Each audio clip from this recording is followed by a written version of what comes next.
আজকে আমি আপনাদেরকে করে দেখাবো আমের পুডিং। তো আমি এখানে 2টা আম নিয়ে নিয়েছি, পাকা আম। আমগুলোকে খোসা ছাড়িয়ে আমি এটাকে আমের মাংসটাকে বের করে নেব। নিয়ে একটা স্ট্রেনারের সাহায্যে আমগুলোকে ভালো করে ছেঁকে নেব, যাতে আমের মধ্যে কোনো আঁশ না থাকে। তো এরকম একটা আমের জুস তৈরি করে নেওয়ার পরে আমি এখানে 1 চামচের মতো আগার আগার পাউডার দিয়ে দিব। আগার আগার পাউডার দেওয়ার পরে এটাকে ভালোভাবে আমি মিক্সড করে নেব, যাতে আগার আগারে কোনো দানা দানা না থাকে। একটা প্যান বসিয়ে এখানে আমের জুসটাকে ঢেলে দিব।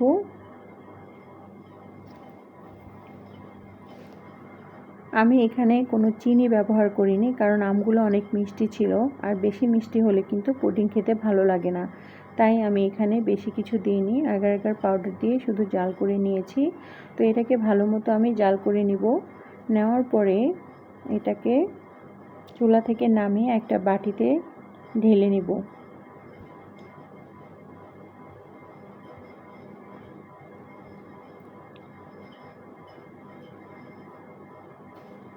ঢেলে আমি এটাকে ঠান্ডা করতে দিব 15 মিনিটের জন্য। এর মাঝে আমি একটা ফ্রাই প্যানে 1 লিটার দুধ নিয়ে নিয়েছি। দুধটাকে ভালো মতো জাল করে নিব।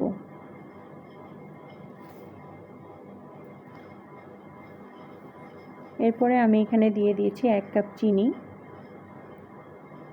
চিনি দিয়ে আবারও ভালো করে জাল করে নেব।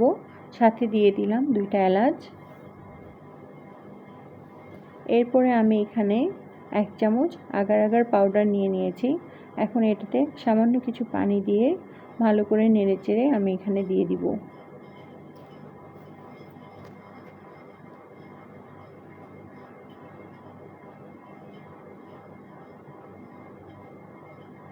আগার আগার পাউডার 1 হাতে আপনারা ঢালবেন আর 1 হাত দিয়ে নাড়তে থাকবেন, যাতে নিচে জমাট বেঁধে না যায়। এই জন্য আগার আগার পাউডার দেওয়ার পরে অবশ্যই অনবরত নাড়তে থাকবেন। দুধটাকে ভালো করে জাল করে নেওয়া হয়ে গেছে আমার, আমি নামিয়ে নেব। তো আমি এখানে যেহেতু আজকে লেয়ার করব, তাই এটাকে এক সাইড থেকে 2 পাশে 2টা চামচ দিয়ে এটাকে একটু উঁচু করে রেখে দিব।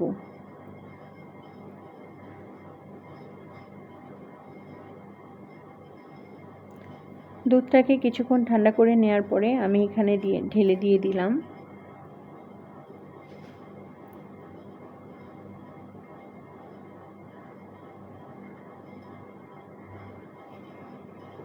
তো এটা জমাট বেঁধে গেছে, দেখতেই পাচ্ছেন। এটা আর কোনো লিকুইড ভাব নেই। এখন আমি একটা প্লেটে ঢেলে নিব।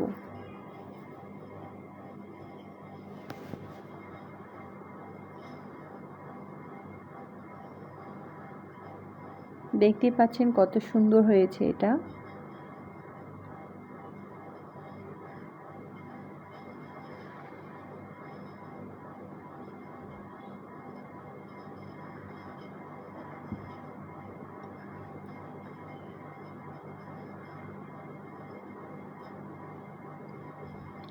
আপনাদেরকে দেখানোর জন্য আমি এক সাইড থেকে একটু কেটে নিয়েছি।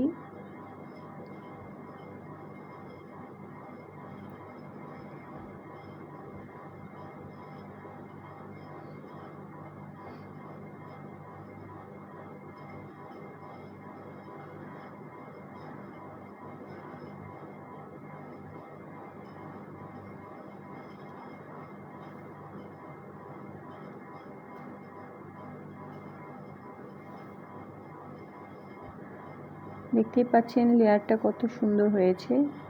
আমি এখানে আমগুলোকে বরফি শেপে কাটে নিয়েছি। আমি আসলে এত ভালো কাটতে পারি না, তবুও চেষ্টা করেছি।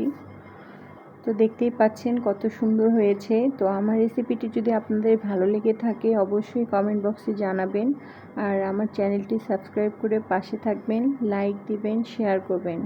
সবাই সুস্থ থাকবেন, ভালো থাকবেন। আল্লাহ হাফেজ।